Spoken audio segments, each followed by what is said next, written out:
हमारे व्यस्त जीवन में ईश्वर की आवाज़ कई बार सीखना मात्र सूचना इकट्ठा करना रह जाता है। सूचना इकट्ठा करने से हमारा जीवन नहीं बदलता। समय बीतता है पर जीवन नहीं बदलता। जीवन बदलता है समझ से।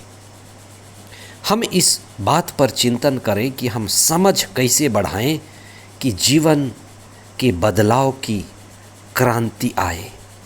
हम इस पर चिंतन करें। स्वर्गारोहण के बाद का सोमवार 2 जून 2025।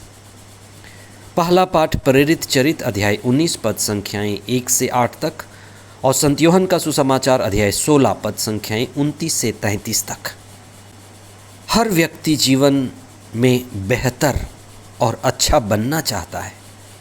भावनाएं ये होती हैं, पर कई लोग जीवन में बदल नहीं पाते। क्या कारण है कि बदलाव की क्रांति, बदलाव का बयार नहीं बहता? कैसे हम अपने जीवन को बेहतर बनाएं? थोड़ा समय लेकर हम इस पर चिंतन करें। एक कॉलेज में पढ़ने वाला लड़का जिसे सांस लेने की बीमारी थी क्योंकि वह सिगरेट पीने का आदी था।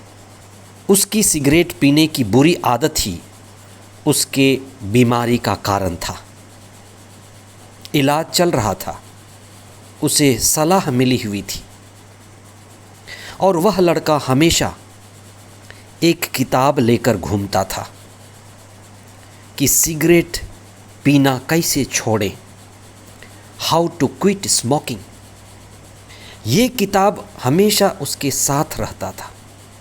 उस लड़के का इलाज चल रहा था। वह किताब उस लड़के के लिए क्या कर रहा था? सूचना उसके पास थी। जब भी किताब खोलता उसे सूचना मिलती, लेकिन सूचना है। एक समय ऐसा आया कि वह सारा किताब पढ़ डाला, लेकिन उसके जीवन में परिवर्तन नहीं आया। कई बार जिसे हम ज्ञान कहते हैं केवल सूचना मात्र है। सूचना से जीवन नहीं बदलती, जीवन बदलती है समझ से। आज सूचना सभी ओर है, सूचना ही सूचना है। सारी सूचना गूगल में है। इसलिए हम जानते बहुत हैं पर समझते कम हैं। जानते बहुत हैं पर पालन नहीं कर पाते। एक ही चीज़ क्रांति लाती है, वह है समझ। जब समझ आती है तब बदलाव भी आता है। बदलाव की हवा चलती है। ईसा ने अपने शिष्यों को अंत में कहा, क्या तुम समझ गए? मुझे तुम्हें बहुत कुछ कहना है।